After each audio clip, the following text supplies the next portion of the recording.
Guys, how are you all? I hope आप सब सही होंगे, अच्छे होंगे। तो रिसेंटली मैंने ब्लॉग लिखना शुरू किया क्योंकि जो भी लोग मुझसे कंसल्टेशन लेने आते थे या किसी टॉपिक पे कुछ पूछते थे, तो बहुत सारी कॉमन चीज़ें होती थी। तो आई थॉट कि कुछ ब्लॉग उस पर लिख भी दिया जाए एंड साथ ही साथ वीडियो भी बना दी जाए। तो आज हम डिस्कस करेंगे आपके जो रेजिडेंशियल अपार्टमेंट्स हैं या प्रॉपर्टीज़ हैं, उनके ऊपर आपका जीएसटी का जो लायबिलिटी है वो किस तरह से बनता है। तो आपको पता ही होगा, रिसेंटली जब जीएसटी काउंसिल की मीटिंग बैठी थी तो उन्होंने कहा था कि आपको जीएसटी रेजिडेंशियल प्रॉपर्टीज़ पे भी देना होगा। बहुत सारे ऐसे लोग जो कि इंटरेस्ट इनकम कमा रहे हैं, चाहे सेविंग बैंक से या पीपीएफ से या एफडी से, उनको ये डाउट हो गया था कि क्या हमारा रेंट तो उतना नहीं बनता, क्या हम इस ब्रैकेट में आएंगे या नहीं आएंगे। तो वो सारी की सारी जो टॉपिक्स होते थे उन सभी को मैंने सेग्रीगेट करके ये आर्टिकल लिखा है। इस आर्टिकल का लिंक मैं आपको नीचे डिस्क्रिप्शन में दे दूंगा। नया नया ब्लॉग है, ज़्यादा सुंदर नहीं बनाया हुआ। अगर आपको अच्छा लगे तो बता देना, कमेंट्स कर देना। और मैं इस पे जो है और इस तरह के ब्लॉग्स जो हैं वो आगे लिख दिया करूँगा।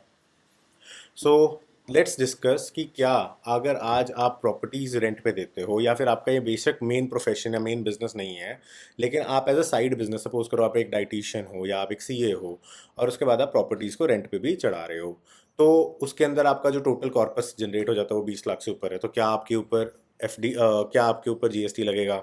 या फिर आपका सेविंग्स अकाउंट के अंदर इंटरेस्ट आ रहा है, एफडी में आ रहा है, पीपीएफ में इंटरेस्ट आ रहा है, और आपका अपना बिजनेस जो है वो कोई छोटा मोटा बिजनेस है जिसके अंदर आप कोई सर्विस प्रोवाइडर हो, ठीक है, उसके बाद आर्किटेक्टो लगा लो, उसके बाद आपका अगेन 20 लाख का लेकिन टोटल हो जाता है, तो क्या आपको जीएसटी नंबर लेना पड़ेगा? तो यही सारी चीज़ें हम इसमें डिस्कस करेंगे एंड आई होप आपका सारे डाउट्स जो हैं वो क्लियर हो जाएंगे। फिर भी कोई डाउट रह जाए तो नीचे कमेंट सेक्शन में बता देना एंड वीडियो अच्छी लगे तो लाइक भी कर देना। So does renting out of residential property attract GST? So it is a comprehensive guide for the landlords, right? So अगर हम बात करते हैं जीएसटी की, तो GST goods and service tax होता है, और रेंट आउट करना किसी चीज़ को वो भी सर्विसेज के अंदर आता है। तो फ्लैट रेट की बात करें तो यहाँ पे 18% का जीएसटी जो रेट है वो बेसिकली देना होता है। फॉरवर्ड चार्ज है, रिवर्स चार्ज है, वो सब हम यहाँ पे डिस्कस नहीं करें क्योंकि हम चीज़ों को कॉम्प्लिकेट नहीं कर रहे हैं। और अगर आपको इस पर कुछ चाहिए होगा तो मैं उस पर सेपरेट वीडियो या आर्टिकल लिख दूंगा। तो अब अगर हम बात करते हैं जीएसटी एग्जम्पशन की, तो जीएसटी की जो 48th जीएसटी काउंसिल मीटिंग हुई थी, तो उन्होंने कहा था कि जीएसटी एग्जम्प्ट रहेगा अगर आप इंडिविजुअल हो और आप जिसको रेंट पे दे रहे हो, यानी आपका जो किराएदार है, जो टेनेंट है, वो भी इंडिविजुअल है और वो रहने के लिए, यानी कि वो अपने खुद के रहने के लिए या अपनी फैमिली के रहने के लिए ही उस प्रॉपर्टी को इस्तेमाल कर रहा है। मतलब कि वो आपके घर को एज अ बिजनेस प्लेस इस्तेमाल नहीं कर रहा। तो ये दोनों कंडीशंस अगर मीट होती हैं तो आपके ऊपर जीएसटी एप्लीकेबल नहीं होगा एज अ लैंडलॉर्ड। इसके अंदर उन्होंने ये भी क्लैरिफाई किया कि अगर आप एक प्रोप्राइटर हो, फॉर एग्जांपल मैंने एक छोटा सा काम अपना भी शुरू कर रखा है एज अ प्रोप्राइटरशिप फॉर्म, उसका मैं सोल प्रोप्राइटर, और मैंने उसका एक आप लगा लो पैन नंबर भी अलग लिया हुआ है, लेकिन मेरे पास अपने नाम पे एक घर भी है और मैं घर को या फ्लैट को रेंट पे देता हूँ। तो वो भी again I am doing a personal thing with my personal account in my personal capacity for residence use, मतलब कि उसको घर की तरह ही इस्तेमाल किया जा रहा है। तो ऐसे सिचुएशन के अंदर भी मेरे ऊपर जीएसटी जो है वो एप्लीकेबल नहीं होगा। तो ये बहुत ही अच्छे से क्लैरिफिकेशन जो है आ चुकी है। लेकिन अगर आपकी क्लबिंग हो जाए, सपोज करो कि आपका घर है, उसका बेसमेंट तो आप कमर्शियल पर्पज़ के लिए यूज़ कर रहे हो, किसी बैंक को आपने किराए पे दे रखा है, और ग्राउंड फ्लोर जो है वो आपने वैसे किराए पे दे रखा है, तो वहाँ पे आपका ये प्योरली रेजिडेंशियल में नहीं आएगा। तो आपकी जो प्रॉपर्टी है वो प्योरली रेजिडेंशियल यूज़ के लिए आएगी, तभी आप यहाँ पे एक्सेप्शन के अंदर फॉल करोगे। अदरवाइज जो 18% का जीएसटी है, आपका किसी भी और तरह का लीजिंग है, रेंटिंग है, जिसके अंदर आपकी कमर्शियल प्रॉपर्टी हो, इंडस्ट्रियल प्रॉपर्टी हो, शोरूम हो, बूथ हो, उसके अंदर या रेजिडेंस हो, वहाँ पे फॉल करेगा। मतलब कि आपका बिजनेस नहीं है किराए पे चढ़ाना, किराया इकट्ठा करना, ना ही आपका टेनेंट जो है वो किसी तरह का बिजनेस आपकी प्रॉपर्टी के अंदर कर रहा है। अब बात करते हैं किसको रजिस्ट्रेशन कराना है। तो जीएसटी की थ्रेशोल्ड हमें पता है 20 लाख की है। तो 20 लाख तक का अगर आपका सर्विसेज से जो है किराया आ रहा है, तो आपको जीएसटी रजिस्ट्रेशन कराना होता है। फॉर एग्जाम्पल हम यहाँ पे एग्जाम्पल देख लेते हैं। शिवानी बॉम्बे में रहती है, उसकी प्रॉपर्टी है पुणे में, जो उसने किसी कंपनी को लीज आउट की हुई है और वो एक ऑफिस स्पेस की तरह इस्तेमाल हो रही है। मतलब यहाँ पे कमर्शियल पर्पस आ गया, मतलब आप जीएसटी के एम्बिट में आना चाहिए। आपका 25,000 रुपये का रेंट है, मतलब साल का 3 लाख, ये तो 20 लाख से बहुत कम हो गया, राइट। तो इसका मतलब अगर उसके पास कोई और इनकम नहीं है जो कि जीएसटी के अंदर टैक्सेबल है या जीएसटी की कंप्यूटेशन के अंदर यूज़ की जाती है, तो 3 लाख होने के कारण उसको जीएसटी नंबर लेने की ज़रूरत नहीं है, ना ही उसकी जीएसटी की कोई लायबिलिटी यहाँ पे क्रिएट होती है। प्लेस ऑफ जीएसटी की बात करें तो जहाँ पे प्रॉपर्टी लोकेटेड है जो कि पुणे है, तो वहाँ पे उसको रजिस्ट्रेशन अदरवाइज कराना पड़ता है, क्योंकि प्लेस ऑफ सप्लाई को हम यहाँ पे देखते हैं। अब आ जाता है कि फिर हम जब 20 लाख का जो थ्रेशोल्ड है उसको कंसिडर करेंगे, जैसे अभी शिवानी वाले केस के अंदर तो हमने देखा 3 लाख ही बन रहा है, तो उसके अंदर हम और क्या क्या इंक्लूड करेंगे ये देखने के लिए कि क्या जीएसटी का 20 लाख का थ्रेशोल्ड ब्रीच हो रहा है या फिर नहीं हो रहा। अब इसके अंदर जो मेजर सवाल कोर्ट्स के पास आया वो ये आया कि पीपीएफ है, एफडी है या सेविंग्स अकाउंट है, अगर इसका कोई ब्याज आ रहा है तो क्या हम उसको भी इंक्लूड करेंगे टू चेक कि इस बंदे का जीएसटी थ्रेशोल्ड 20 लाख का ब्रीच हो रहा है या नहीं। तो इसके अंदर बहुत सारे एसएससीज थे, उन्होंने जो है केसेस डाले जीएसटी अथॉरिटीज़ के पास कि यार ये तो कोई बात ही नहीं बनती। हाउ कैन यू से कि हमारे सेविंग्स का ब्याज है उसको आप सर्विस प्रोवाइडिंग के अंदर ले लोगे, तो फिर तो हर एक पर्सन जीएसटी के थ्रेशोल्ड के अंदर आ जाएगा। सपोज करो जैसे मैंने आपको कहा कि मैं टीचर हूँ, मैं डाइटिशियन हूँ, मैं न्यूट्रिशनिस्ट हूँ, और मेरी सिर्फ 3-4 लाख की इनकम है, लेकिन मेरे घर वालों ने मुझे अच्छे पैसे दे रखे थे, मेरा ब्याज ही आ जाता है 15-16 लाख का, मेरा तो 20 लाख हो गया, तो हम तो जीएसटी के एम्बिट में आ गए बिना किसी बात के ही। ठीक है, तो इस तरह की चीज़ें जो है कॉमन मैन के लिए नुकसानदायक है, तो उनका ये कहना था। इसके ऊपर फिर कोर्ट्स ने क्या फैसला किया वो देखते हैं। अब यहाँ पे एग्जांपल ले लेते हैं हम मिस्टर नवनीत का। सो मिस्टर नवनीत जो हैं, इनकी रेंट आती है 15 लाख की, ठीक है, और पीपीएफ, एफडीज, लोन्स, एडवांसेस जो इन्होंने फ्रेंडली लोन्स अपने दोस्तों को दिए हुए हैं उस पर एक ब्याज कमा लेते हैं, वो सारा मिला के इनका 8 लाख बन जाता है। मतलब इनकी टोटल टर्नओवर कितनी होगी, 23 लाख की होगी। देखा जाए तो सिर्फ सप्लाई और सर्विसेज कितनी है, 15 लाख है। 8 लाख रुपए तो उसको ब्याज का आ रहा है, चाहे वो बैंक से ब्याज आ रहा है, चाहे वो पीपीएफ यानी कि सरकार से ब्याज आ रहा है, चाहे वो कहीं और से ब्याज आ रहा है जो उन्होंने इनफॉर्मल लोन्स दिए हुए हैं। लेकिन यहाँ पे अगर देखा जाए तो क्योंकि 20 लाख का टोटल ब्रीच लिमिट हो गया, तो इट वाज हेल्ड कि ये सारे के सारे जो इस तरह के पर्सन्स हैं, इस तरह के प्रोफाइल वाले एसएससीज हैं, उनको भी जीएसटी का रजिस्ट्रेशन तो लेना पड़ेगा।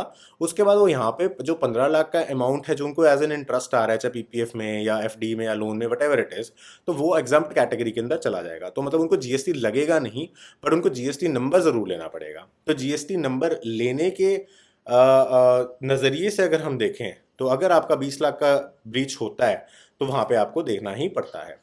इसके अंदर जो हमारा फेमस केस लॉ है वो है श्री सवाई मनोहर लाल राठी, ये गुजरात एआर का केस है, 2020 का जजमेंट है।